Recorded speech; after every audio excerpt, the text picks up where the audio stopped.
अभी मैंने आपको बताया कि एक फाइनाइट लेंथ के वायर की वजह से किसी भी पॉइंट पर फील्ड कितना होता है, तो वहां पे फील्ड के दो कंपोनेंट आए थे, एक तो वायर के परपेंडिकुलर और एक वायर के पैरेलल। तो उसी पे मैं न्यूमेरिकल करवा रहा हूं आपको। तो देखो फर्स्ट न्यूमेरिकल क्या है।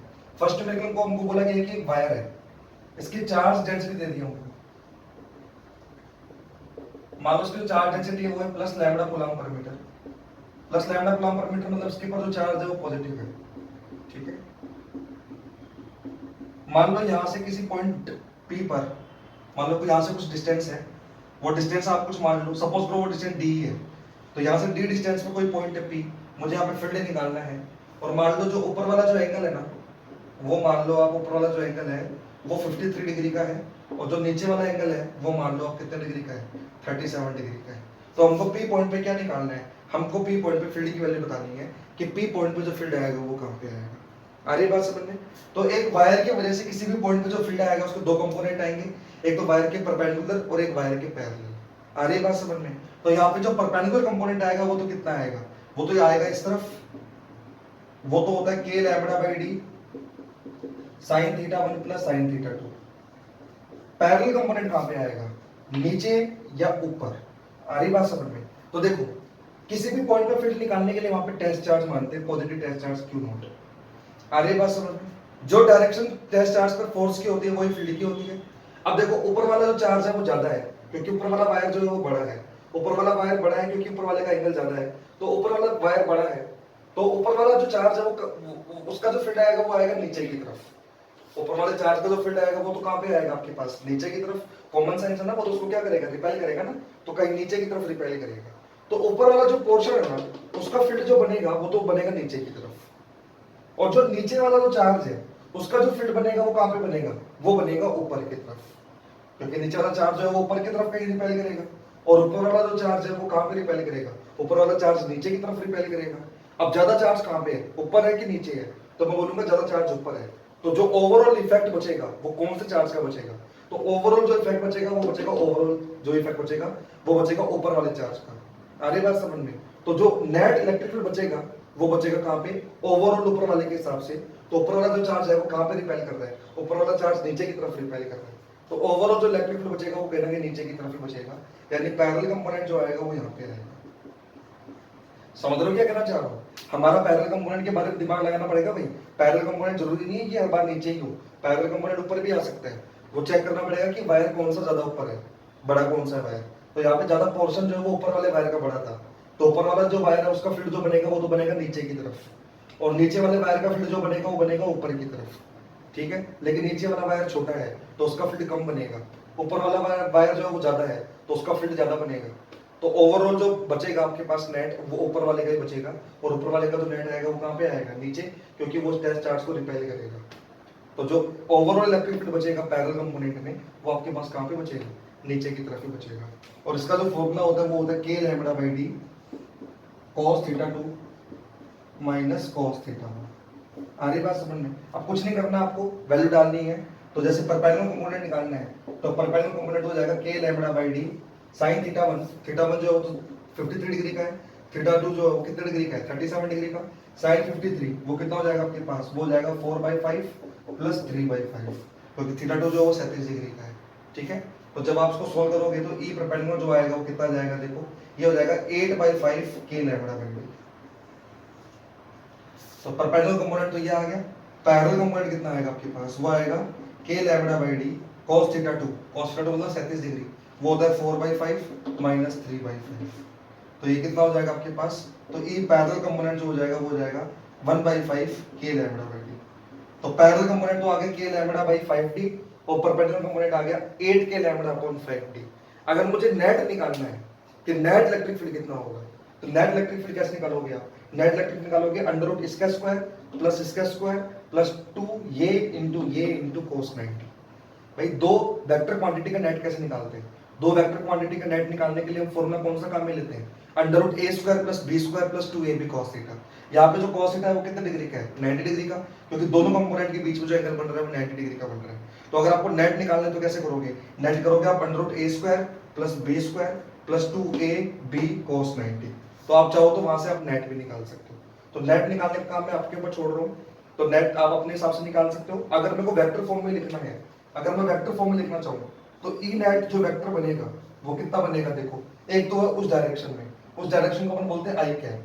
तो आई कैप डायरेक्शन में तो कितना है 8k लैम्डा अपॉन 5d आई कैप, और एक बच रहा है हमारे पास नीचे, नीचे को अपन क्या मानते हैं माइनस जे कैप, तो माइनस का k lambda by D 5d J cap.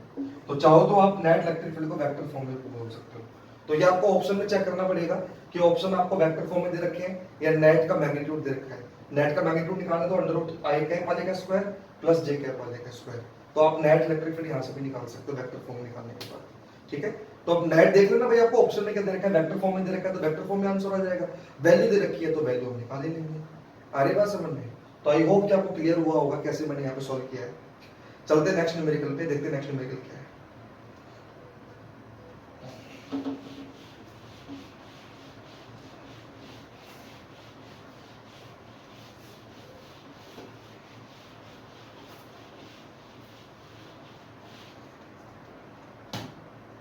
देखो नेक्स्ट न्यूमेरिकल है मेरा, एक वायर है, इसकी चार्ज डेंसिटी मान लो ये है लैम्डा, मान लो इसकी charge density lambda coulomb per metre. मान लो मुझे यहाँ से डी डिस्टेंस पे कोई पॉइंट पी है, इस पर मुझे फील्ड निकालना है, और ये वाला एंगल है मान लो 60 डिग्री का, और ये वाला जो एंगल है वो मान लो है 30 डिग्री का, ठीक है। चार्ज डेंसिटी पॉजिटिव में दे रखी है, इसका मतलब इसके पास जो चार्ज है वो कैसा है, इस पर चार्ज जो पॉजिटिव है, और मुझे इस पी पॉइंट पे क्या निकालना है, फील्ड निकालना है।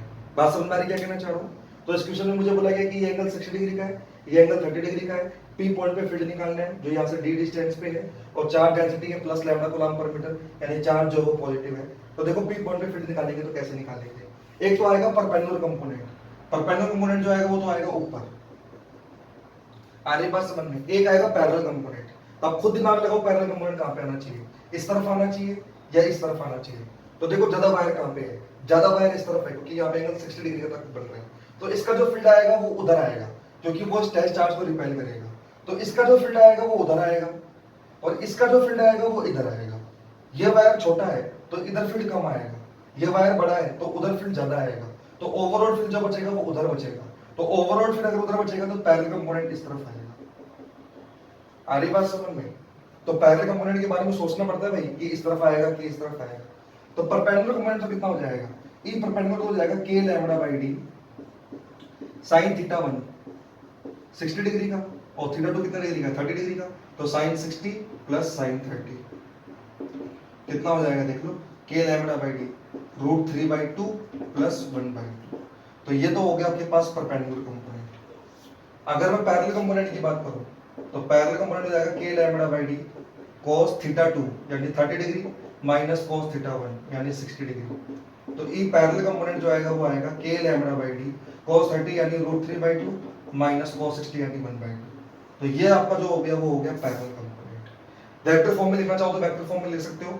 अब के बाद पैरेलल कंपोनेंट जो है वो आई कैप में लिखा जाएगा क्योंकि इस तरफ आई कैप मानते हैं, और परपेंडिकुलर कंपोनेंट जो है वो ऊपर है, यानी परपेंडिकुलर कंपोनेंट को अपने को किसको लिखना पड़ेगा, वो लिखना पड़ेगा जे कैप में। तो ये तो हमारा जे कैप में हो जाएगा और ये जो है वो आई कैप में हो जाएगा। तो आप चाहो तो वेक्टर फॉर्म में लिख सकते हो उसको। बात समझ में आ रही है क्या कहना चाह रहा हूँ? तो आई होप कि आपको क्लियर हुआ होगा। अब मैं थोड़ा सा लेवल बढ़ा रहा हूँ, देखते हैं नेक्स्ट क्वेश्चन क्या है। अब देखो नेक्स्ट क्वेश्चन क्या है मेरे पास। नेक्स्ट क्वेश्चन में मुझे बोला गया है कि एक वायर है, फाइनाइट लेंथ का वायर है, इसकी चार्ज डेंसिटी है plus lambda coulomb per metre, मतलब इस वायर पे जो चार्ज है वो पॉजिटिव है, ठीक है। तो इस वायर की वजह से इसके लोअर एंड से 37 डिग्री एंगल नीचे, और ये जो डिस्टेंस है डी, ये है, ये डी डिस्टेंस आपकी वाली वाली दे रखी है भाई, ये डिस्टेंस मुझे डी दी हुई है। तो यहाँ से डी डिस्टेंस नीचे कोई पॉइंट है पी, मुझे यहाँ पे इलेक्ट्रिक फील्ड बताना है कि इस पॉइंट पी पर इलेक्ट्रिक फील्ड जो है वो कितना होगा। और बोला गया है कि वायर का जो अपर एंड है वो कितना डिग्री का एंगल बना रहा है, 60 डिग्री का बना रहा है, और ये वाला जो एंगल है वो 37 डिग्री का दिया हुआ है।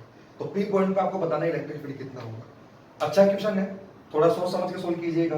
तो पी पॉइंट पर आप सोल्व करके देखो कि परपेंडिकुलर कंपोनेंट तो कितना आ रहा है और पैरेलल कंपोनेंट कितना आ रहा है, फिर मैं आपको सोल्व करके बताऊंगा कि इसका आंसर कैसे कैलकुलेट करेंगे, ठीक है। तो आई होप कि आपने वीडियो को पॉज करके सोल्व किया होगा और आपने निकालना होगा परपेंडिकुलर कंपोनेंट और पैरेलल कंपोनेंट कितना आया होगा। यहाँ पे परपेंडिकुलर कंपोनेंट जो आएगा वो तो इस तरफ आने वाला है, पैरेलल कंपोनेंट नीचे आने वाला है, नीचे क्यों आएगा अब उसको बताने की मुझे जरूरत नहीं है, क्योंकि पिछले 3-4 क्वेश्चन से मैं आपको कंटिन्यू बता रहा हूँ कि पैरेलल कंपोनेंट डायरेक्शन कैसे चेक करते हैं। तो यहाँ पे आपको समझ में आ गया होगा कि पैरेलल कंपोनेंट जो आने वाला है वो नीचे आने वाला है।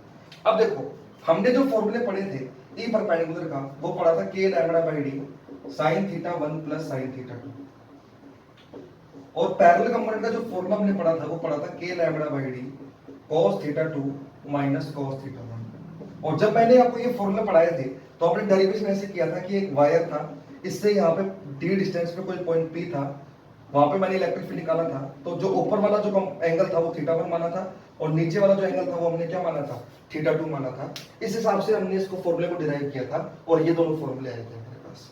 ठीक है, तो आप ध्यान से देखो, जब हमने ये फॉर्मूला डिराइव किया था तो पी पॉइंट जो था वो वायर की बिल्कुल सीधी लाइन में था। पी पॉइंट जो था वो वायर के कहां पे था, बिल्कुल स्ट्रेट लाइन पे था।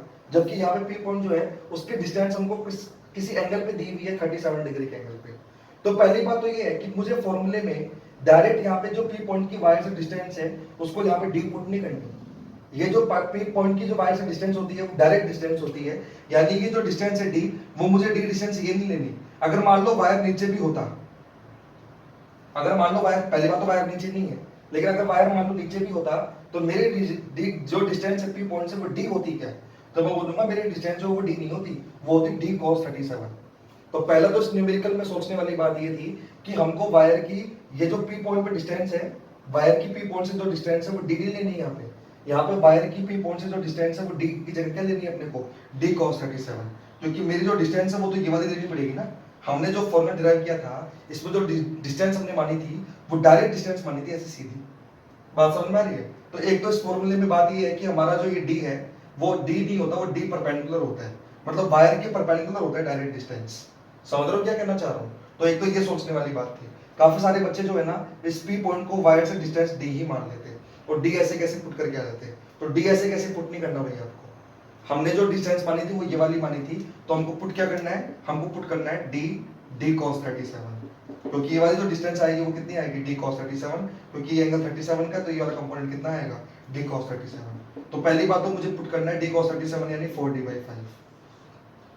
तो एक तो इस न्यूमेरिकल में सोचने वाली बात ये थी कि हमको पी पॉइंट की डिस्टेंस डायरेक्ट डी पुट नहीं करनी, वो डी cos 37 यानी 4d/5 है। बात समझ में आ रही क्या कहना चाह रहा हूँ। एक चीज और है इसमें सोचने वाली, क्या है सुनिएगा ध्यान से। दूसरी बात इसमें सोचने वाली ये है कि हमारा जो ऊपर वाला जो एंगल है ना वो तो 60 डिग्री का बन ही रहा है, लेकिन नीचे वाला एंगल देखो कितने का बन रहा है। नीचे वाला एंगल जो वायर का लोअर एंड का जो एंगल है वो इधर बन रहा है 37 डिग्री का, क्योंकि अगर ये 37 का है तो ये भी कितने का बनेगा, 37। तो यहाँ पे जो वायर का जो लोअर एंड है उसका एंगल देखो ऊपर ही आ गया, जबकि हमारा जो वायर का जो लोअर एंड का एंगल जो होता है वो नीचे होता है, और अपर एंड का जो एंगल है वो ऊपर होता है। और हमने इसी के हिसाब से वो फॉर्मूला डिराइव कर रखे हैं। ध्यान है वो लिमिट भी मैंने लगाई थी, तो आप ध्यान से देखो वहां पे लिमिट मैंने थीटा 2 की माइनस थीटा 2 लिमिट लगाई थी, जबकि यहाँ पे जो एंगल है वो दोनों के दोनों ऊपर ही आ गए। बात समझ में आ रही क्या कहना चाह रहा हूँ। तो अगर ये एंगल ऊपर ही आ गया तो मेरे इस क्वेश्चन के हिसाब से थीटा 1 जो होगा वो तो 60 डिग्री का ही होगा, क्योंकि थीटा 1 तो ऊपर है, तो थीटा 1 तो इस क्वेश्चन के हिसाब से कितना डिग्री का होगा, 60 डिग्री का ही होगा। और थीटा 2 जो है वो मैं डायरेक्ट 37 पुट नहीं करूंगा, उसके जगह मैं पुट करूंगा माइनस का 37, क्योंकि ये वाला जो एंगल है वो आना नीचे चाहिए था, क्योंकि मैंने फॉर्मूले जब ये डिराइव किए थे तो उस फॉर्मूले के हिसाब से ये वाला जो एंगल आया था लोअर एंड वाला वो नीचे आया था, और उस हिसाब से मैंने ये फॉर्मूला डिराइव किया था। लेकिन वो जो एंगल है वो नीचे की जगह ऊपर ही आ गया, तो मुझे थीटा 2 क्या मानना चाहिए, 37 या माइनस 37। तो मैं बोलूंगा मुझे जो एंगल मानना चाहिए वो 37 की जगह मानना चाहिए माइनस 37। समझ में आ रही बात ये कहना चाह रहा हूँ, क्योंकि जो हमने वो फॉर्मूला डिराइव कर रखा है उस फॉर्मूले के हिसाब से हमारा एक एंगल तो उस लाइन के ऊपर था और एक एंगल इस लाइन के कहाँ था, नीचे था। और लिमिट भी मैंने नीचे वाले एंगल को माइनस थीटा 2 मानते हुए की थी, तो लिमिट जो लगाई थी वो मैंने माइनस थीटा 2 मानते हुए सोल्व की थी, और माइनस थीटा 2 मानते हुए ये वाला फॉर्मूला डिराइव किया था। अब मुझे उसको माइनस थीटा 2 नहीं मानना, उसको प्लस थीटा 2 मानना है। तो जो फॉर्मूला मैंने यहाँ पे डिराइव किया था उस फॉर्मूले में आपको ध्यान हो तो मैंने लिमिट माइनस थीटा 2 से थीटा 1 लगाई थी, जबकि ये वाला एंगल जो है वो हमारा आपकी बार ऊपर ही आ गया। तो अगर ये एंगल ऊपर ही आ गया तो इस माइनस थीटा 2 के आगे एक माइनस हो जाएगा, तो ताकि ये माइनस माइनस क्या हो जाए प्लस, तो लिमिट में फिर वो प्लस थीटा 2 बन जाएगा। तो मतलब मुझे यहाँ पे फॉर्मूले में थीटा 2 को ऐसे कैसे 37 पुट नहीं करना, मुझे थीटा 2 को क्या पुट करना चाहिए, माइनस 37, क्योंकि ये वाला एंगल जो है वो लाइन के ऊपर ही आ गया। जबकि हमारा ये वाला एंगल अगर लाइन के नीचे आता तो मैं फिर थीटा 2 को 37 ही पुट कर देता, लेकिन अब मैं क्या पुट करूंगा उसको, माइनस 37। बात समझ में आ रही क्या कहना चाह रहा हूँ। तो इस न्यूमेरिकल में बस दो ही खास बात थी सोचने वाली बात, वो एक तो ये थी कि ये जो डिस्टेंस है मेरे को पी पॉइंट से वायर की, वो मुझे डी नहीं लेनी, वो मुझे डी cos 37 लेनी है, और जो एंगल है वो मुझे ऊपर वाला एंगल तो 60 का लेना है, लेकिन नीचे वाला जो एंगल है वो लाइन के ऊपर ही आ गया, तो उसको मैं 37 नहीं लूंगा, उसको मैं माइनस का 37 पुट करूंगा। तो अब उसके हिसाब से आप आंसर निकाल ही लोगे।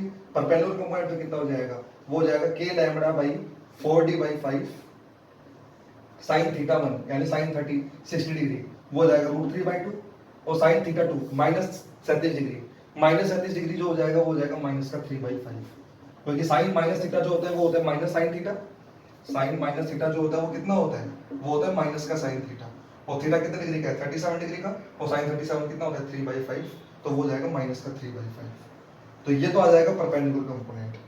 थोड़ा सोल्व कर लेना, ये 5 आपको ऊपर चला जाएगा।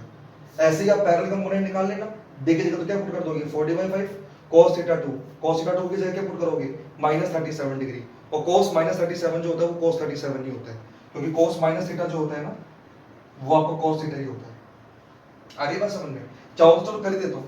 पैरेलल कंपोनेंट जब आप निकालोगे तो कितना आएगा, देखो k lambda by 4d/5 cos minus theta 2 मतलब cos माइनस 37, वो प्लस का cos 37 ही बन जाएगा, यानी 4/5 minus cos theta 1, cos theta 1 कितना डिग्री का है 60 डिग्री का, वो हो जाएगा 1/2।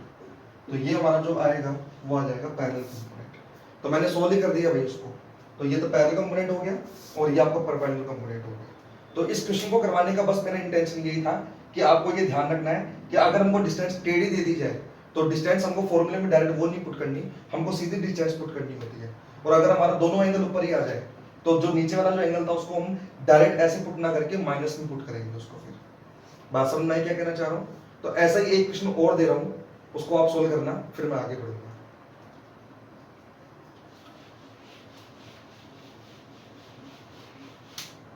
तो अब देखो नेक्स्ट क्वेश्चन क्या है मेरे पास। नेक्स्ट क्वेश्चन में बोला गया कि एक वायर है जिसकी चार्ज डेंसिटी लैम्बडा कूलम्ब पर मीटर है, पॉजिटिव में दे रखी है चार्ज डेंसिटी, इसका मतलब चार्ज इसके ऊपर पॉजिटिव है।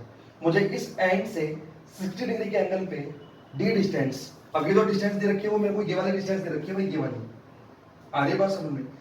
यहां से डी डिस्टेंस पे कोई पॉइंट है पी, वहां पे मुझे बताना है इलेक्ट्रिक फील्ड कितना होगा, और वायर का जो अपर एंड है वो यहां से 60 डिग्री का एंगल बना रहा है। आधी बात समझ में? वायर का अपर एंड कितने डिग्री का एंगल बना रहा है 60 डिग्री का बना रहा है, तो मुझे पी पॉइंट में बताना है फील्ड कितना होगा। ठीक है, तो वैसा ही क्वेश्चन है, वीडियो को पॉज कीजिए, फटाफट से इसको सॉल्व कीजिए, चेक कीजिए कि थीटा 1 कितना लेना है, थीटा 2 कितना लेना है, और डिस्टेंस मुझे कितनी लेनी है, डी ही लेनी है कि डी की जगह कुछ और लेना है। फटाफट से सोचिए और मुझे बताइए परपेंडिकुलर कंपोनेंट कितना आएगा और पैरेलल कंपोनेंट जो आएगा वो कितना आएगा। ठीक है, तो एक बार फटाफट से निकालो वीडियो पॉज करके, फिर मैं आपको बताता हूँ इसका सॉल्यूशन कैसे होगा। तो आई होप कि आपने वीडियो को पॉज किया होगा, थोड़ा सोचा होगा। तो देखो, पहली बात तो मुझे ये डिस्टेंस जो डायरेक्ट डी नहीं लेनी, मेरे काम की डिस्टेंस ये नहीं होती, मेरे काम की डिस्टेंस तो वायर से सीधी सीधी डिस्टेंस जो होती है वो मेरे काम की होती है। तो डिस्टेंस सीधी वाली कितनी आएगी, डी का ये वाला कंपोनेंट तो आएगा डी cos 60, ये वाला कंपोनेंट जो आएगा वो आएगा डी sin 60। तो ये वाली जो डिस्टेंस आएगी पहली बात तो वो कितनी आएगी, वो आएगी डी sin 60। तो मुझे डी नहीं लेनी, मुझे डी sin 60 लेनी है, यानी √3d/2। तो मुझे फॉर्मूले में डी की जगह पुट करना है √3d/2, और थीटा 1 कितना डिग्री का लेना है, थीटा 1 तो 60 डिग्री का लेना है, क्योंकि ये जो अपर एंड है वायर का वो कितने डिग्री का एंगल बना रहा है 60 डिग्री का, लोअर एंड कितने डिग्री का बना रहा है, ये अगर 60 है तो ये कितने डिग्री का हो जाएगा 30 डिग्री का। तो लोअर एंड जो एंगल बना रहा है वो कितने डिग्री का बना रहा है 30 डिग्री का। अब लोअर एंड का एंगल भी इधर ही आ गया, अगर एंगल वो उधर होता तो प्लस का 30 लेता, लेकिन वो वाला एंगल जो है वो उधर आने की बजाय इधर ही आ गया। तो थीटा तो मुझे 30 डिग्री पुट करना चाहिए, माइनस का 30 डिग्री, तो मैं बोलूंगा मुझे माइनस का 30 डिग्री पुट करना चाहिए। तो थीटा 1 तो पुट करूंगा 60 डिग्री का, थीटा 2 पुट करूंगा माइनस का 30 डिग्री का, और डी की जगह पुट करूंगा √3d/2। आ रही बात समझ में? और परपेंडिकुलर कंपोनेंट जो आएगा वो तो आएगा ऊपर, और पैरेलल कंपोनेंट जो आएगा वो आएगा इस तरफ। आ रही बात समझ में? फॉर्मूले आपको पता ही है, बस थीटा 1 की जगह पुट करना है 60 डिग्री, थीटा 2 की जगह पुट करना है माइनस का 30 डिग्री, और परपेंडिकुलर डिस्टेंस जो पुट करनी है वो मुझे कितनी पुट करनी है √3d/2। ठीक है, सोल्व करने का काम आपका है, वैल्यू पुट करना, आंसर निकालना, परपेंडिकुलर कंपोनेंट आ जाएगा, पैरेलल कंपोनेंट आपका आ जाएगा। ठीक है, अब मैं आगे बढ़ रहा हूँ, थोड़ा लेवल और बढ़ा रहा हूँ।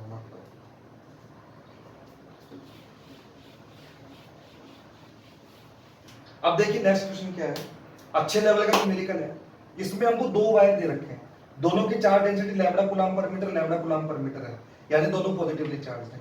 ये इस तरफ इनफाइनाइट तक जा रहा है, ये ऊपर इनफाइनाइट तक जा रहा है।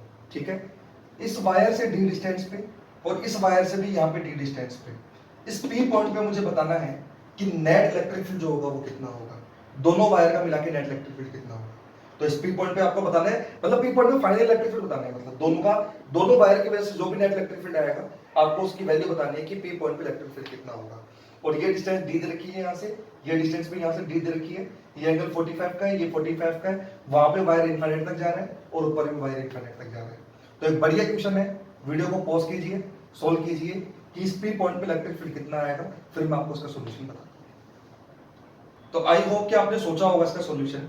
तो देखिए इसका सॉल्यूशन कैसे करेंगे। इसको मैं काम करता हूं वायर 1 मान लेता हूं और इसको मैं काम करता हूं वायर 2 मान लेता हूं, ठीक है। पहले मैं वायर 1 की बात करता हूं। चलो वायर 1 के लिए एक तो डिस्टेंस मुझे कितनी लेनी है पी पॉइंट से, तो यहाँ पे मुझे डायरेक्ट डिस्टेंस डी दी हुई है और सीधे ये डिस्टेंस मेरे काम आ जाएगी, क्योंकि हमको जो डिस्टेंस लेनी होती है फॉर्मूले में वो डायरेक्ट डिस्टेंस लेनी होती है, और मुझे ये जो डिस्टेंस दी हुई है वो डायरेक्ट ही दी हुई है, तो मुझे जो डिस्टेंस लेनी है यहाँ पे वो तो डी ही लेनी है, ठीक है। अब एक एंगल कितना है और दूसरा एंगल कितना है, देखो एक एंगल तो 45 डिग्री का है और दूसरा एंगल कितना डिग्री का बनेगा, 90 डिग्री का, क्योंकि ये वाला जो वायर है वो इनफाइनाइट तक जा रहा है। तो मतलब θ1 जो हो गया वो तो 90 डिग्री का हो गया, θ2 जो हो गया वो हो गया 45 डिग्री का। आ रही बात समझ में। अब बात करते हैं वायर 2 की। तो अगर वायर 2 की बात करूं तो वायर 2 के लिए जो डिस्टेंस मुझे दी हुई है वो सीधी डिस्टेंस ही दी हुई है, तो डिस्टेंस में मुझे डी लेनी है। और वायर 2 में भी एक एंगल तो 90 डिग्री तक बनेगा, क्योंकि ऊपर तो वायर कहां तक जा रहा है, 90 डिग्री तक जा रहा है, और दूसरा वाला जो एंगल बनेगा वो कितने डिग्री का बनेगा, 45 डिग्री का, क्योंकि ये जो दूसरा एंगल दिया हुआ है मुझे कितने डिग्री का दिया हुआ है, वो 45 डिग्री का दिया हुआ है। यानी दोनों वायर के लिए परपेंडिकुलर डिस्टेंस सेम है, दोनों वायर के लिए पहला एंगल 90 डिग्री का है और दूसरा वाला जो एंगल है दोनों वायर के लिए वो कितने डिग्री का है, वो 45 डिग्री का है। यानी दोनों वायर के लिए परपेंडिकुलर कंपोनेंट और दोनों वायर के जो पैरेलल कंपोनेंट आएंगे वो सेम ही आने वाले हैं। तो परपेंडिकुलर कंपोनेंट तो कितना आएगा, पहले ये चेक कर लो। परपेंडिकुलर कंपोनेंट आएगा k lambda by d sin θ1 plus sin θ2, यानी sin 90 प्लस sin 45। तो परपेंडिकुलर कंपोनेंट आएगा k lambda by d 1 plus 1 by root. ये तो मेरा परपेंडिकुलर कंपोनेंट आ गया। ऐसे पैरेलल कंपोनेंट कितना आएगा, वो आएगा k lambda by d cos θ2 यानी cos 45 माइनस cos θ1 यानी cos 90। तो जब आप इसको सोल्व करोगे तो पैरेलल कंपोनेंट जो आएगा वो आएगा k lambda by d into 1 by root. ये दोनों के लिए पैरेलल कंपोनेंट आएगा और ये दोनों का परपेंडिकुलर कंपोनेंट आएगा। तो दोनों वायर का जो परपेंडिकुलर कंपोनेंट आएगा वो तो ये आने वाला है, और दोनों वायर का जो पैरेलल कंपोनेंट आने वाला है वो आने वाला है k lambda by d into 1 by root 2। आ रही बात समझ में। अब नेट इलेक्ट्रिक फील्ड चेक करना है पी पॉइंट पे कितना होगा, तो नेट हम कैसे निकालेंगे वो समझना है। अब देखो मैं इस चीज को एक बार रफ करूं, तो मेरे को परपेंडिकुलर कंपोनेंट पता है दोनों वायर का, और मुझे दोनों वायर का पैरेलल कंपोनेंट भी पता है। अब देखो पहले पी पॉइंट की बात करते हैं। पी पॉइंट पर वायर 1 की वजह से परपेंडिकुलर कंपोनेंट कहां पे आएगा, तो वायर 1 की वजह से जो परपेंडिकुलर कंपोनेंट आएगा वो इस तरफ आएगा, तो मैं इसको लिख रहा हूं ई परपेंडिकुलर वायर 1।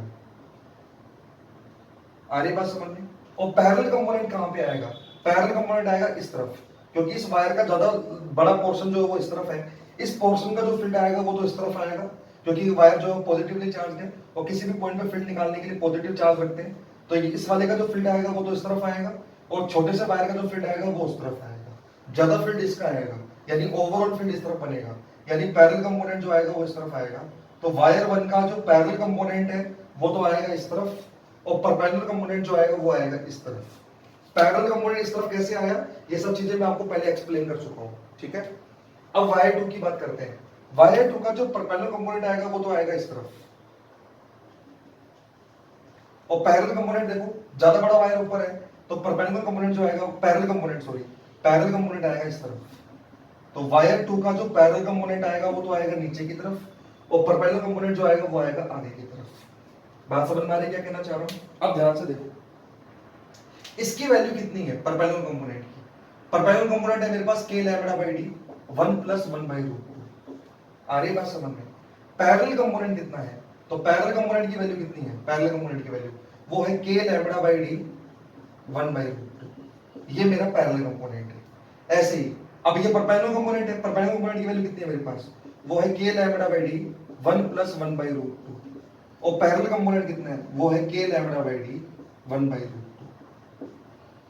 ये बात समझ में आ रही है क्या कहना चाह रहा हूं। क्योंकि परपेंडिकुलर कंपोनेंट दोनों वायर के लिए कितना है k lambda by d 1 plus 1 by root 2, और पैरेलल कंपोनेंट दोनों वायर का कितना है k lambda by d into 1 by root 2। तो पैरेलल कंपोनेंट की वैल्यू लिख दी मैंने और परपेंडिकुलर कंपोनेंट की वैल्यू लिख दी। अब मुझे नेट चेक करना है, नेट कैसे चेक करेंगे? अब देखो आप ऊपर कितना आ रहा है, ऊपर आ रहा है k lambda by D 1 plus 1 by root 2, और नीचे कितना आ रहा है, नीचे आ रहा है k lambda by D 1 by root 2।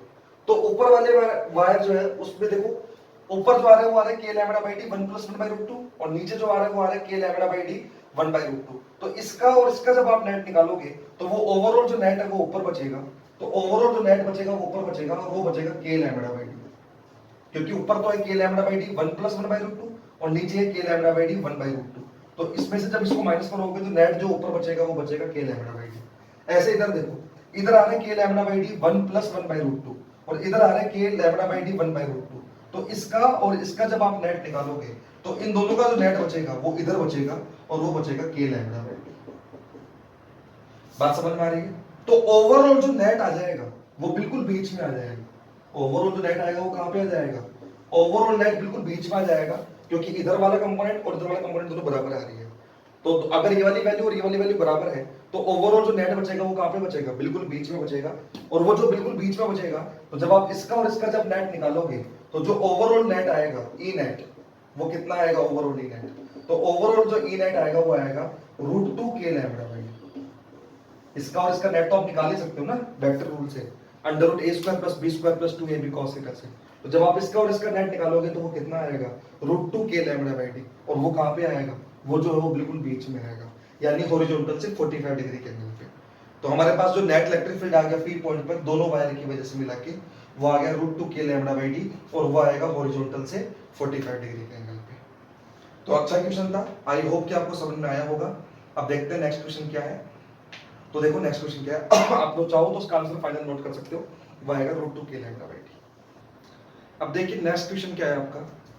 Next question में हमको ये बोला गया है कि मेरे पास 4 वायर है, ठीक है, चारों वायर को आपस में जोड़कर एक स्क्वायर बनाया गया है। मतलब 4 वायर है, नाम भी दे देता हूं चलो, A B C D, ठीक है।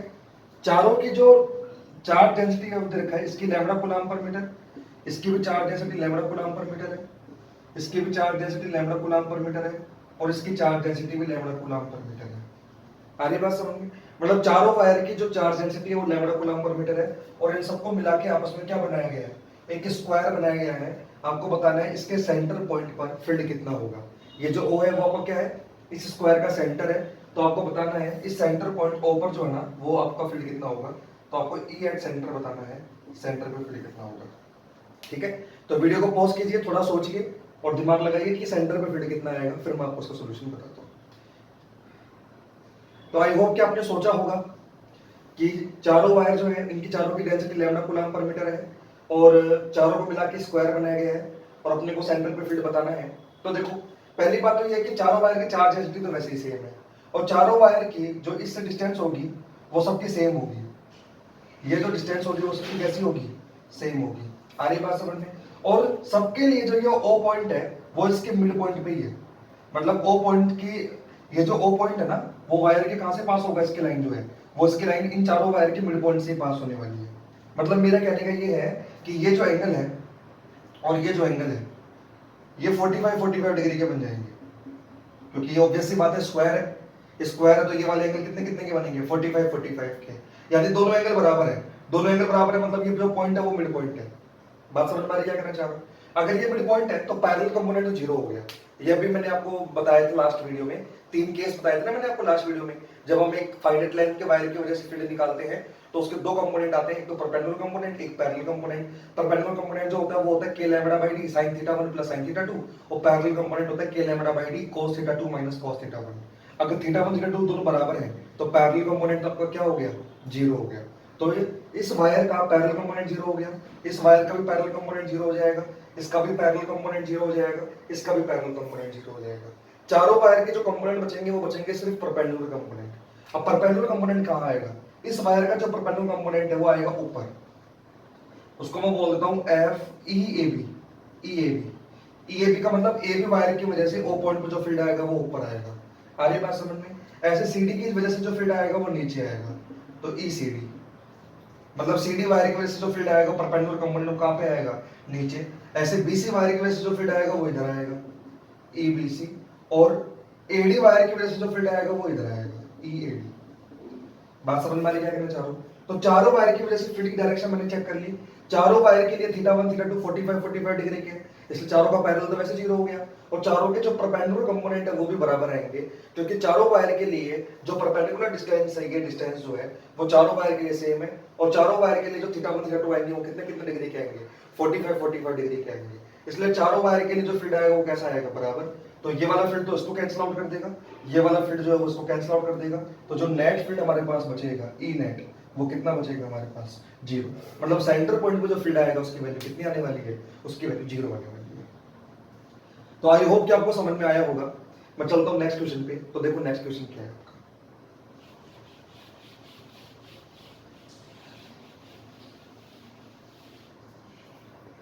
अब देखिए नेक्स्ट क्वेश्चन क्या है आपका। बोला गया है दोबारा से एक स्क्वायर बनाया गया है, इसकी चार्ज डेंसिटी है लैम्बडा कूलम पर मीटर, इसकी charge density minus lambda coulomb per metre, इसकी charge density lambda coulomb per metre, और इसकी चार्ज डेंसिटी है, एक काम करो इसकी माइनस लैम्बडा मान लो, और इसकी है लैम्बडा कूलम पर मीटर। ठीक है, मतलब इसकी लैम्बडा कूलम पर मीटर, इसकी minus lambda coulomb per metre, इसकी भी minus lambda coulomb per metre, और इसकी लैम्बडा कूलम पर मीटर। और ये क्या बनाया गया है? ये स्क्वायर बनाया गया है। आ रही बात समझ में? और उसका नाम भी दे देता हूँ, चलो ABCD। दोबारा से आपको बताना है, ये जो O पॉइंट है वो सेंटर है, तो आपको बताना है सेंटर पे जो फील्ड होगा वो कितना होगा। इसकी वैल्यू आपको बतानी है कि सेंटर पे फील्ड कितना होगा। पहले चारों की डेंसिटी लैम्बडा लैम्बडा लैम्बडा थी, अब के बारे इसकी लैम्बडा है, इसकी माइनस लैम्बडा, इसकी माइनस लैम्बडा और इसकी लैम्बडा। आपको बताना है नेट इलेक्ट्रिक फील्ड जो होगा उसकी वैल्यू कितनी होगी। तो वीडियो को पॉज कीजिए, थोड़ा सोचिए, फिर मैं आपको बताता हूँ इसका आंसर क्या है। तो आई होप कि आपने वीडियो को पॉज करके इसको सॉल्व किया होगा।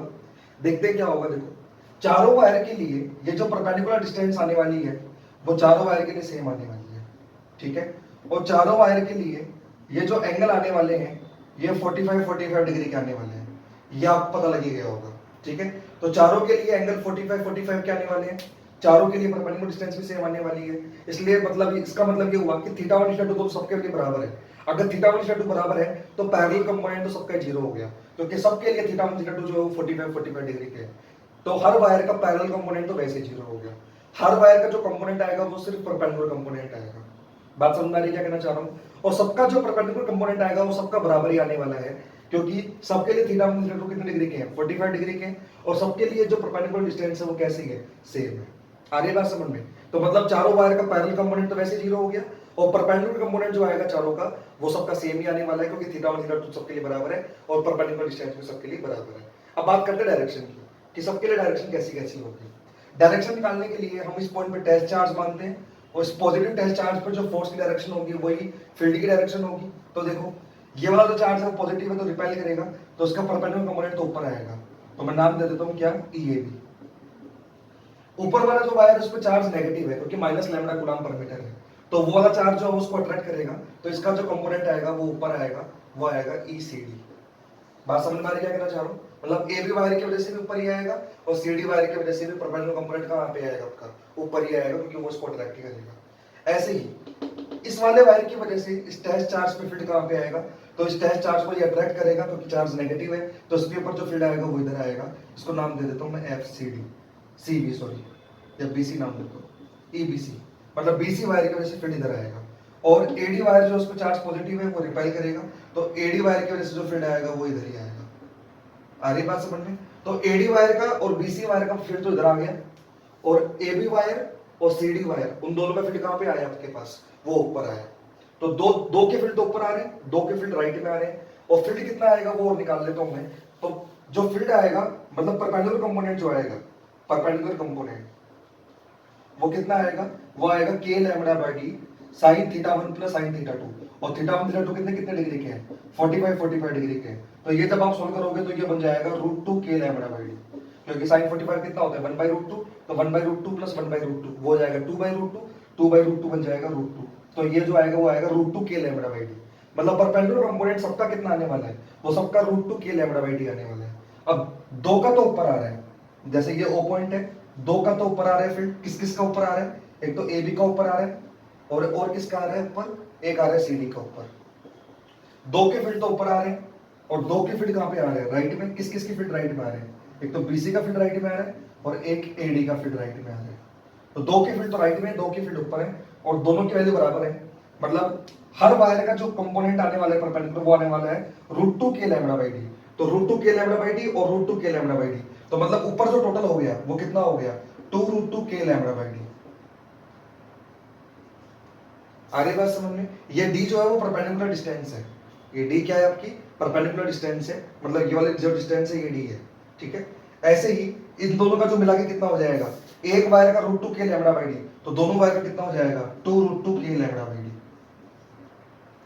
आ रही बात समझ में? तो मतलब इधर जो हो गया वो हो गया 2√2 k लैम्डा बाई डी और ऊपर भी कितना हो गया आपके पास, ऊपर भी हो गया 2√2 k लैम्डा बाई डी। अगर मुझे नेट निकालना है तो नेट जो आएगा फिर वो नेट बिल्कुल बीच में आ जाएगा। नेट फील्ड कहां पे आ जाएगा आपका, बिल्कुल बीच में आ जाएगा, क्योंकि इधर भी 2√2 k लैम्डा बाई डी है और ऊपर भी कितना है 2√2 k लैम्डा बाई डी। तो जब आप इन दोनों का नेट निकालोगे तो वो आपका कितना हो जाएगा, देखो √2 उसका स्क्वायर प्लस उसका स्क्वायर। जब आप नेट निकालोगे तो वो जो नेट बनेगा आपका नेट फील्ड वो बन जाएगा आपके पास 4k lambda by D. Net निकाल सकते हो ना √a² plus b² plus 2ab cos theta से। नेट कैसे निकाल सकते हैं अपन, √a² plus b² plus 2ab cos theta से। तो जब आप 2√2 k लैम्डा बाई डी और 2√2 k लैम्डा बाई डी इन दोनों का नेट निकालोगे तो वो आपका कितना बन जाएगा, वो आपका बन जाएगा 4k लैम्डा बाई डी। बात समझ में आ रही है? और जो वो आएगा वो कहां पे आएगा, उन दोनों के बीच में। इन दोनों के बीच का मतलब ये हो गया इस हॉरिजॉन्टल से 45 डिग्री एंगल पे। यानी जो नेट बनेगा ना आपका वो इस लाइन के लॉन्ग बनेगा। इस लाइन का लॉन्ग मतलब AC लाइन के लॉन्ग बनेगा, AC लाइन के लॉन्ग आएगा ना आपका जो नेट आएगा। बात समझ में आ रही है क्या कहना चाह रहा हूं? तो डायरेक्शन भी बोल सकते हो अलोंग द AC वेक्टर। बात समझ में आ रही है? या हॉरिजॉन्टल से 45 डिग्री के एंगल पे C के अलोंग, ये आपका नेट फील्ड की डायरेक्शन होगी और वैल्यू हो जाएगी 4k लैम्डा बाई डी। और डी जो है वो परपेंडिकुलर डिस्टेंस है यहाँ पे। अगर मान लो एक परपेंडिकुलर डिस्टेंस नहीं दी हुई, हमको साइड दे रखी होती, मान लो मेरे को बोल देता कि इस स्क्वायर की जो साइड है वो a है, अगर इस स्क्वायर की साइड a है तो ये परपेंडिकुलर डिस्टेंस कितनी बन जाती a/2, तो मैं यहाँ पे इसको a/2 पुट कर देता। समझ में आ रही है बात ये कहना चाह रहा हूँ? तो वो तो क्वेश्चन पे डिपेंड करेगा। अगर क्वेश्चन में बोला गया है कि सेंटर से डिस्टेंस जो है ये वाली वो d है, तब तो मैं d को d छोड़ दूंगा। अगर हमको साइड दे दे, वैसे जनरली वो साइड ही देता है कि एक 4 वायर है, चारों वायर को मिला के स्क्वायर बनाया गया है और उससे स्क्वायर की साइड a है, तो अगर स्क्वायर की साइड a है तो जो परपेंडिकुलर डिस्टेंस बनेगी वो a/2 बन जाएगी। तो इस d की जगह में क्या पुट कर दूंगा, d की जगह में a/2 पुट कर दूंगा। तो मेरा आंसर जो हो जाएगा वो हो जाएगा 8k लैम्डा बाई a, और वो जो a है वो साइड ऑफ द स्क्वायर बन जाएगा। बात समझ में आ रही है क्या कहना चाह रहा हूँ? तो आई होप कि आपको क्लियर हुआ होगा कि मैंने कैसे सोल्व किया इस क्वेश्चन को। एक बार नोट कर लीजिए आप वीडियो को पॉज कीजिए करके या फिर स्क्रीनशॉट ले लीजिए, मैं फिर आगे बढ़ता हूँ, देखते हैं नेक्स्ट क्वेश्चन क्या है आपका। तो देखो नेक्स्ट क्वेश्चन क्या है।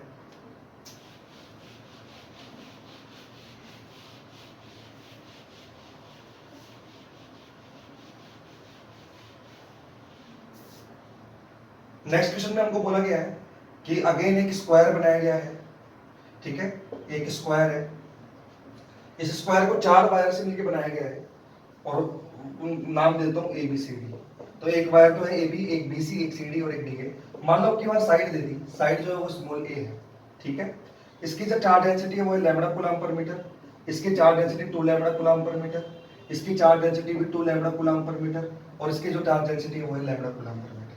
मतलब इन दोनों की तो है लैम्डा कूलम पर मीटर, उन दोनों की है 2 lambda coulomb per metre. Again आपको बताना है कि सेंटर पे फील्ड कितना होगा, E एट सेंटर।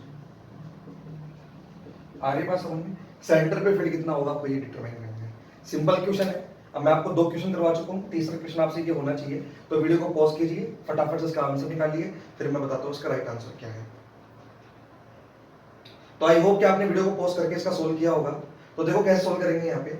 अगेन बात तो वही है कि चारों के लिए जो परपेंडिकुलर डिस्टेंस आने वाली है वो सेम आने वाली है और चारों के लिए जो एंगल बनने वाला है, ये जो एंगल बनने वाला है ये 45 डिग्री का बनने वाला है।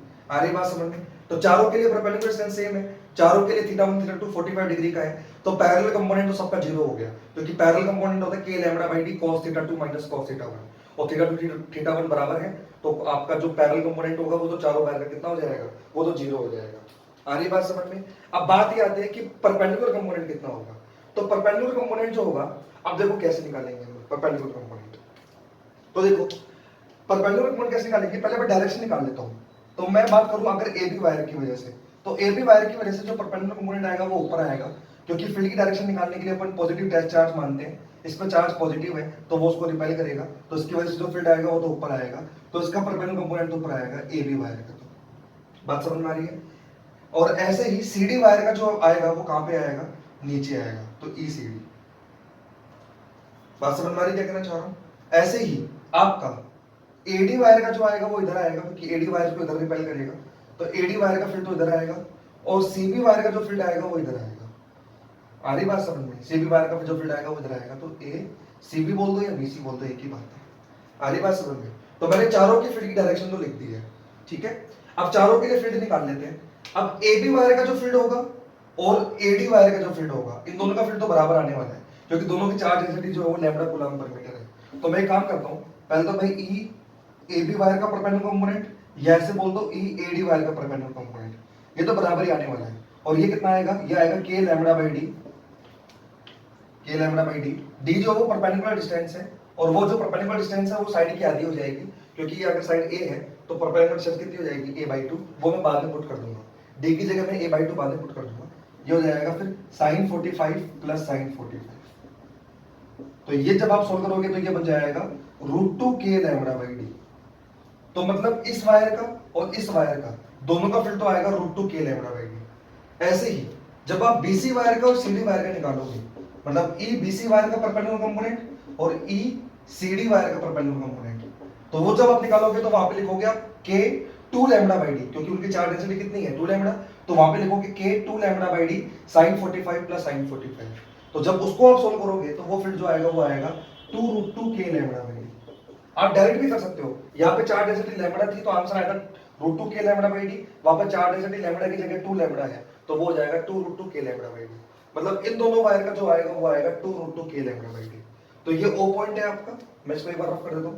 तो इस ओ पॉइंट की अगर मैं बात करूं तो ओ पॉइंट पर इधर जो फील्ड है वो एडी का है, इधर जो फील्ड है वो कितने का है, एडी का, और वो एडी का फील्ड कितना है √2 के लैम्डा बाई डी। तो मतलब इधर जो फील्ड है वो तो है √2 के लैम्डा बाई डी, ठीक है। नीचे जो फील्ड है वो सीडी का है, और सीडी का कितना फील्ड आया है, वो आया है 2√2 के लैम्डा बाई डी, ठीक है। इधर फील्ड कितने का है, बीसी का, और बीसी का फील्ड कितना निकाला है मैंने, बीसी का फील्ड निकाला है 2√2 के लैम्डा बाई डी। और ऊपर फील्ड किसका है, ऊपर फील्ड ए बी का है, और ए बी का जो फील्ड मैंने निकाला है वो निकाला है √2 के लैम्डा बाई डी। बात समझ में आ रही है क्या कहना चाह रहा हूं।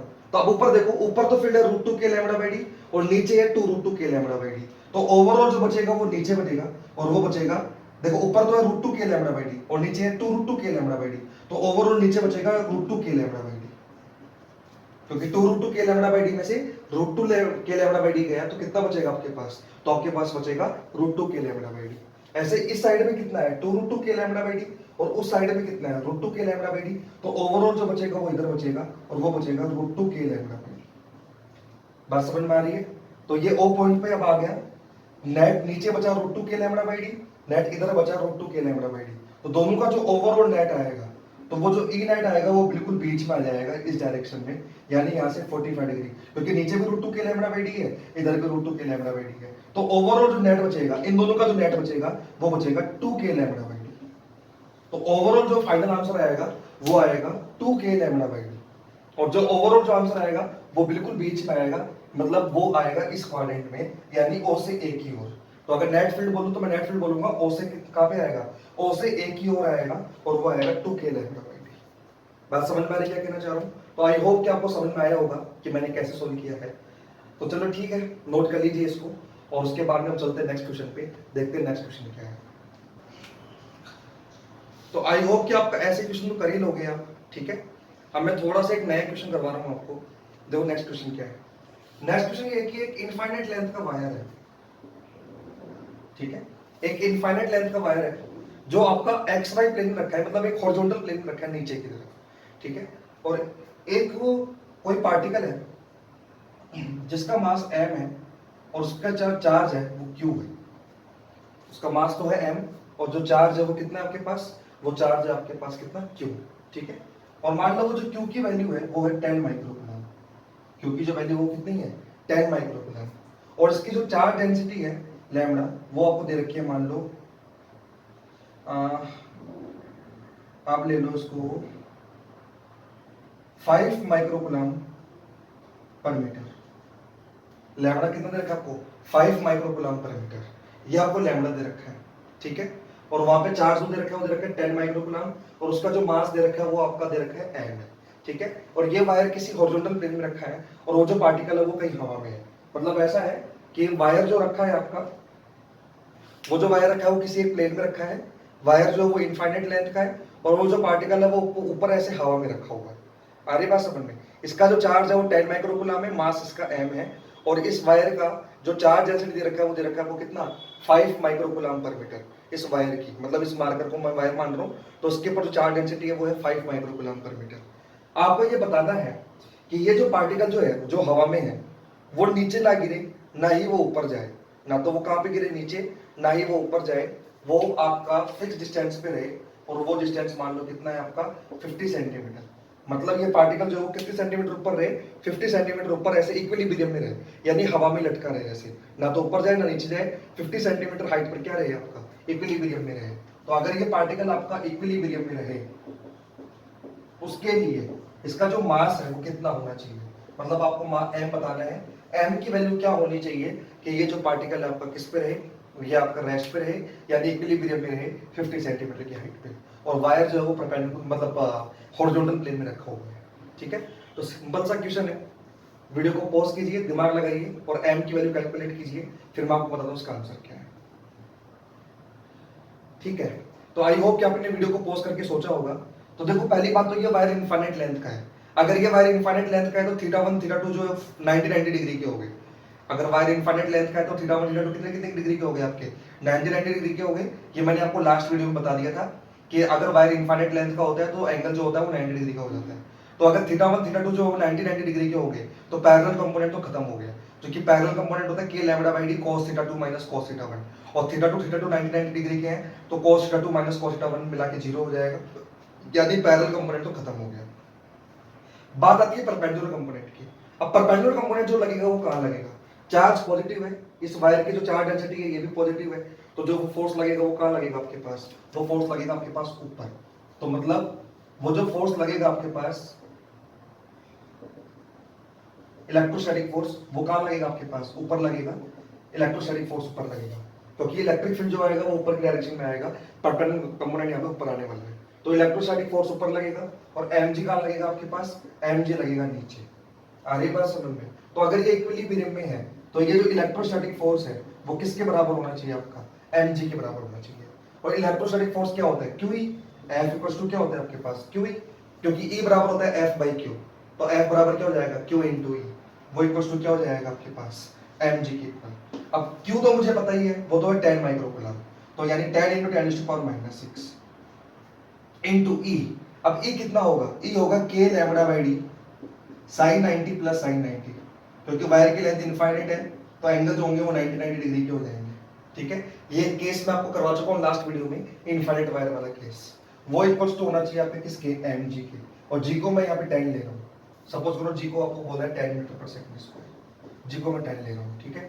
तो ये हो जाएगा 10⁻⁵ k 9 into 10⁻⁹ into lambda, lambda दे रखा है 5 माइक्रोकूलम पर मीटर, यानी 5 इंटू 10⁻⁻⁶ डिवाइडेड बाई डी कितना दे रखा है 50 सेंटीमीटर, यानी हाफ मीटर 1/2, और साइन θ1 प्लस साइन θ2 90 कितना हो जाएगा 2 बराबर m इंटू 10।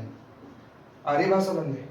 तो अब इसको थोड़ा सिंप्लीफाई करना पड़ेगा, ये तो 2 आपका ऊपर चला जाएगा, वो 2 इंटू 5 10 हो जाएगा, 10 इंटू 2 कितना हो जाएगा 20, 20 इंटू 9 कितना हो जाएगा 180, तो ये हो जाएगा 180 और 10⁻⁻11 और 10⁻⁹ यानी हो जाएगा 10⁻⁻2, तो ये बन जाएगा 180 इंटू 10⁻⁻2 इक्वल्स टू आपका हो जाएगा 10m, ठीक है। तो ये जो वैल्यू आपकी आएगी m की वो हो जाएगी कितनी 0.18 kg, यानी m जो आएगा आपके पास वो आएगा 18 ग्राम, ये आपका फाइनल आंसर होगा। वहां पे इतना मत सोचो, बस सीधा कैलकुलेशन किया है मैंने, यहाँ पे सिंपल कैलकुलेशन किया है मैंने, यहाँ पे k की वैल्यू मैंने 9 इंटू 10⁻9 डाल दी है, लैम्डा मुझे 5 माइक्रोकूलम पर मीटर दिया हुआ था तो 5 इंटू 10⁻⁻6 हो गया, और d जो 50 सेंटीमीटर है उसको मैंने हाफ मीटर लिख दिया, और साइन θ1 प्लस साइन θ2 90 डिग्री के हैं तो 1 + 1 जो है वो 2 हो जाएगा। आ रही बात समझ में? ये 2 ऊपर जाएगा तो 2 इंटू 5 10, 10 इंटू 9 90, 90 और 2 कितना हो गया 180, तो 180 तो ये हो गया, और पावर कितनी है देखो यहाँ पे -6 और -5, -6 और -5 जो पावर है वो -11 हो जाएगी, और ये जो है पावर 9 है तो -2 बचेगी, और इधर जो है वो आपका 10m है, तो वहां से जब आप m निकालोगे तो वो आपका बन जाएगा 0.18 kg यानी 18 ग्राम। आ रही बात समझ में? इसका मतलब अगर ये पार्टिकल इक्विलिब्रियम में रहे 50 सेंटीमीटर की हाइट पर, तो इसका मास कितना होना जरूरी है? 18 ग्राम होना जरूरी है। ठीक है, तो आई होप कि आपको समझ में आया होगा। ठीक है, अब मैं इसी के ऊपर एक ढंग का क्वेश्चन दे रहा हूँ आपको। ये थोड़ा सिंपल क्वेश्चन था, सिंपल है, बस इक्विलिब्रियम में तो क्यू ई को mg के बराबर होना पड़ेगा, और हमको क्यू दे ही रखा है, ई हमने निकाल ही लिया क्योंकि हमको ये एक वायर की वजह से इलेक्ट्रिक फील्ड पता ही है, और एम हमको निकालना था तो मैंने एम कैलकुलेट कर लिया, सिंपल। ठीक है, अब इसी पे देखो एक ढंग का क्वेश्चन क्या बन सकता है, देखो अब देखो नेक्स्ट क्वेश्चन क्या है आपका। नेक्स्ट क्वेश्चन ये है कि एक वायर है, इनफाइनाइट लेंथ का वायर है, और इसकी चार्ज डेंसिटी जो है वो लैम्बडा कूलम्ब पर मीटर है। तो एक इनफाइनाइट लेंथ का वायर है, इसकी चार्ज डेंसिटी लैम्बडा कूलम्ब पर मीटर है, और यहाँ से d डिस्टेंस ऊपर एक पार्टिकल है जिसका मास तो है m, और इसका चार्ज जो है वो है q, और ये आपका इक्विलिब्रियम में है। ये आपका किसमें है? इक्विलिब्रियम में है। तो आपको ये बोला गया है अगर इस चार्ज पार्टिकल को, जो पार्टिकल यहाँ पे रखा है, अगर इस चार्ज पार्टिकल को स्लाइटली डिस्प्लेस कर दिया जाए वर्टिकल डायरेक्शन में, स्लाइटली डिस्प्लेस कर दिया इसको इन वर्टिकल डायरेक्शन, तो क्या ये एसटीएम करेगा? अगर ये एसटीएम करेगा तो उसका टाइम पीरियड कितना होगा? आ रही बात समझ में? अगर इसको ऐसे वर्टिकल डायरेक्शन में स्लाइटली डिस्प्लेस कर दिया जाए, चाहे ऊपर कर दो चाहे नीचे कर दो, अगर इसको वर्टिकल डायरेक्शन में स्लाइटली यानी स्मॉल डिस्प्लेस कर दिया जाए, बहुत छोटा सा डिस्प्लेसमेंट दे दिया जाए इसको, और डिस्प्लेस करके छोड़ दिया जाए, तो क्या ये एसटीएम करेगा? अगर ये एसटीएम करेगा तो उस एसटीएम का टाइम पीरियड कितना होगा आपको वही बताना है, और स्टार्टिंग में ये आपका इक्विलिब्रियम है। ठीक है, चार्ज डेंसिटी जो लैम्बडा कूलम्ब पर मीटर है ही, और उसका चार्ज q है, मास m है, और ये जो डिस्टेंस है वो d है। थोड़ा सोचिए क्या एसटीएम करेगा कि नहीं करेगा। अगर एसटीएम करेगा तो उसका टाइम पीरियड कैलकुलेट करने की कोशिश कीजिए वीडियो को पॉज करके, फिर मैं आपको बताता हूँ उसका आंसर क्या होगा।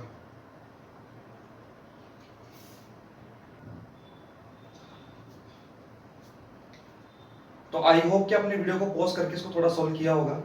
देखते हैं नेक्स्ट आज का सॉल्यूशन कैसे करेंगे। तो पहले तो देखो ये यहाँ पे इक्विलिब्रियम पोजीशन पे है, अगर ये यहाँ पे इक्विलिब्रियम पोजीशन पे है तो देखो इस पे नेट फोर्स 0 होना चाहिए। अब फोर्स कौन कौन से लग रहे हैं? एक तो लगेगा mg, वो mg लगेगा नीचे की तरफ, और एक लगेगा इलेक्ट्रोस्टैटिक फोर्स। अब इसमें जो चार्ज है वो पॉजिटिव है, और यहाँ पे ये जो चार्ज दिया हुआ है ये भी पॉजिटिव दिया हुआ है, तो ये इसको रिपेल करेगा, तो इलेक्ट्रोस्टैटिक फोर्स जो लगेगा वो आपको ऊपर लगेगा। आ रही बात समझ में? कोई बोलेगा सर पैरेलल कंपोनेंट आएगा कि नहीं आएगा, मतलब पैरेलल फोर्स लगेगा कि नहीं लगेगा। तो देखो ये वायर जो है वो इनफाइनाइट लेंथ का है, तो θ1 θ2 जो दोनों है वो 90 डिग्री के हो जाएंगे, तो इलेक्ट्रिक फील्ड का जो पैरेलल कंपोनेंट है वो तो 0 हो जाएगा, क्योंकि पैरेलल कंपोनेंट होता है k λ/d cos θ2 - cos θ1। अब cos θ2 भी 90 डिग्री का है, और θ1 जो है वो भी 90 डिग्री का है, तो cos θ2 और θ1 जो है वो बराबर आएंगे, तो पैरेलल कंपोनेंट तो आपका 0 हो जाने वाला है। तो जो कंपोनेंट आएगा वो सिर्फ परपेंडिकुलर कंपोनेंट आएगा, मतलब इलेक्ट्रिक फील्ड जो आएगा वो सिर्फ इस वायर के परपेंडिकुलर आने वाला है। तो अगर फील्ड केवल परपेंडिकुलर आने वाला है तो फोर्स भी जो लगने वाला है वो सिर्फ परपेंडिकुलर लगने वाला है। अब इस पर चार्ज पॉजिटिव है तो वो जो फोर्स लगेगा वो ऊपर कर लगेगा, क्योंकि वो उसको रिपेल करेगा। आ रही बात समझ में? अब इलेक्ट्रिक फील्ड निकाल लेते पहले, इलेक्ट्रिक फील्ड कितना होता है। तो एक इनफाइनाइट लेंथ के वायर की वजह से इलेक्ट्रिक फील्ड का जो परपेंडिकुलर कंपोनेंट आएगा वो कितना आएगा? k λ/d sin 90 + sin 90, क्योंकि θ1 θ2 जो 90 डिग्री के हो जाएंगे, ये मैंने आपको लास्ट वीडियो में बताया था। तो ये हो जाएगा 2k λ/d, यानी परपेंडिकुलर कंपोनेंट जो आने वाला है वो आने वाला है 2k λ/d। बात समझ में आ रही है क्या कहना चाह रहा हूं? अगर परपेंडिकुलर कंपोनेंट ये आने वाला है तो इलेक्ट्रोस्टैटिक फोर्स जो लगेगा वो लगेगा QE। फोर्स बराबर क्या होता है? QE। तो इलेक्ट्रोस्टैटिक फोर्स जो आएगा वो आएगा 2kq λ/d। आ रही बात समझ में? तो इलेक्ट्रोस्टैटिक फोर्स जो ऊपर लगेगा वो कितना लगेगा? वो लगेगा 2kq λ/d।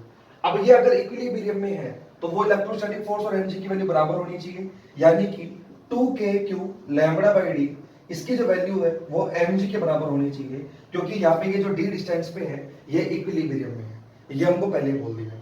यानी कि 2k λ/d इक्वल्स टू क्या होना चाहिए आपके पास? mg के बराबर होनी चाहिए।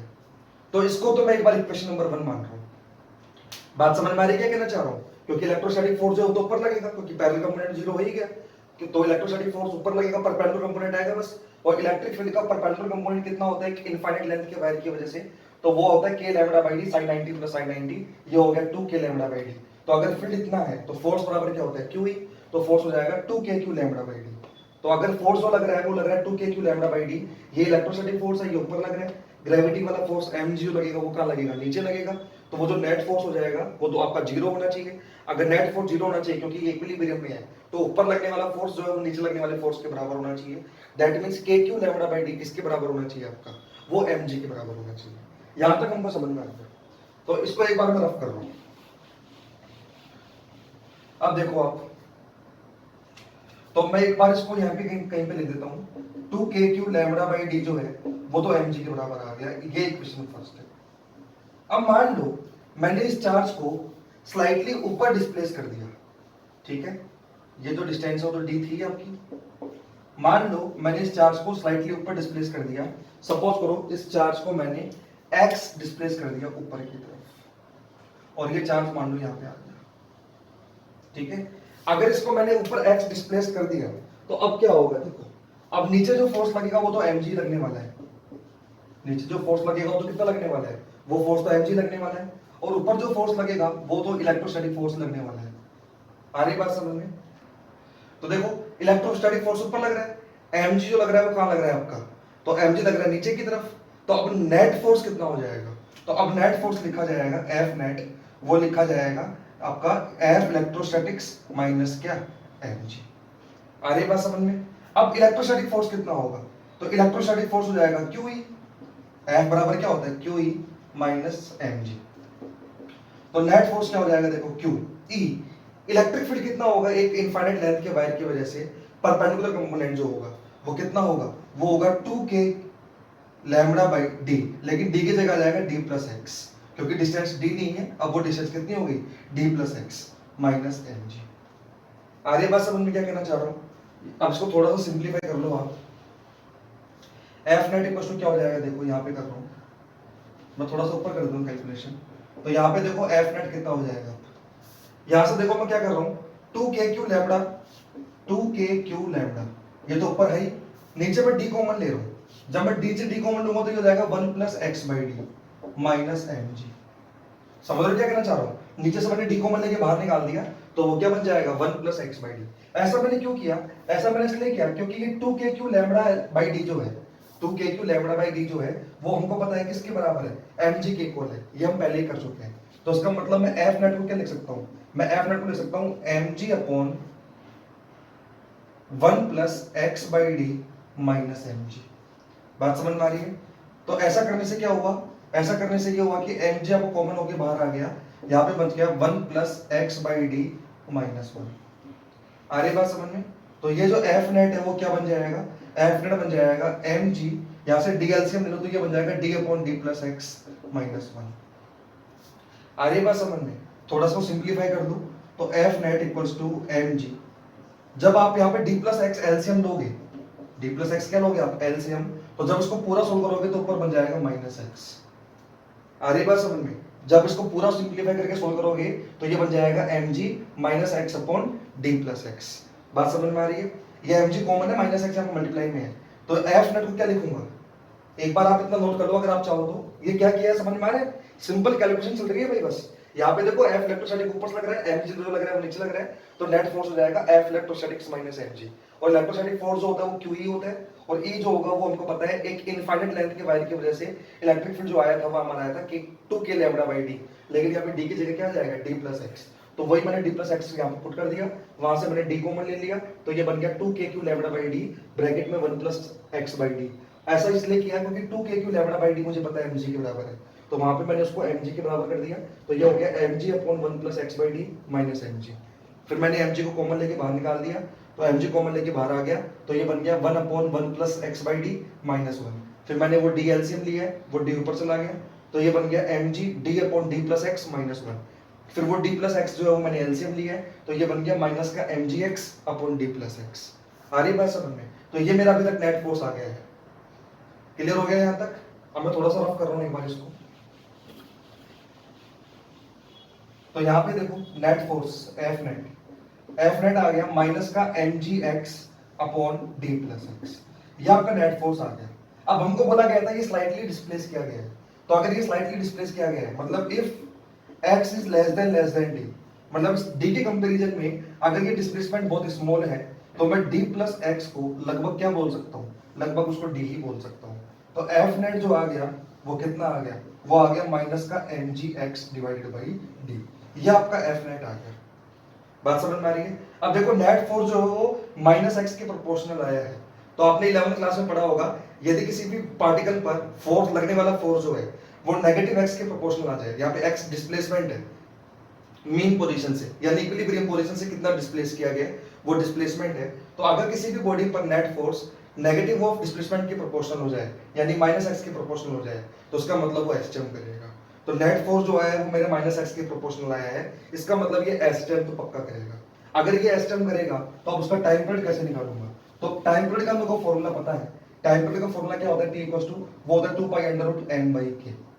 टाइम पीरियड का फॉर्मूला क्या होता है 2 pi under root n by k, ये वाला फॉर्मूला आपने 11th क्लास में पढ़ा होगा। के जो होता है वो क्या होता है, तो आपने 11th क्लास में पढ़ा होगा एक्स के अलावा जो क्वांटिटी बचती है वो हमारी क्या होती है के। तो हमारे के जो बन जाएगा वो क्या बन जाएगा एम जी बाई डी। तो के की वैल्यू यहाँ पे पुट कर दो तो ये हो जाएगा 2 pi under root n upon m g by d. तो डी ऊपर चला जाएगा, एम से एम कट जाएगा, तो टाइम पीरियड जो आएगा वो आएगा 2 pi under root D by G. आ रही बात समझ में? तो आई होप कि आपको समझ में आया होगा। अच्छा क्वेश्चन था एक, ये दो चैप्टर का मिक्सअप क्वेश्चन था, एक तो इलेक्ट्रोस्टैटिक्स और एक आपका एसएचएम। क्लियर हो गया सबको अच्छे से? तो थोड़ा बहुत आपको एसएचएम के बारे में आइडिया होना चाहिए कि कोई पार्टिकल एसएचएम कब करता है, जब उस पर लगने वाला फोर्स उसके डिस्प्लेसमेंट के नेगेटिव के प्रोपोर्शनल हो। तो यहाँ पर माइनस एक्स के प्रोपोर्शनल है, इसका मतलब वो एसएचएम तो करेगा। और उसका टाइम पीरियड का फॉर्मूला हमको पता है 2 pi under root n by k होता है। और के क्या होता है, एक्स के अलावा जो भी टर्म बचती है हमारे पास वो के होती है। तो वो के की जगह मैंने आपको पुट कर दिया एम जी बाई डी। तो यहाँ पे जो टाइम पीरियड आ गया वो कितना आ गया 2 pi under root D by G. तो ये मेरा जो है ये मेरा फाइनल आंसर है, ये मेरा फाइनल आंसर है।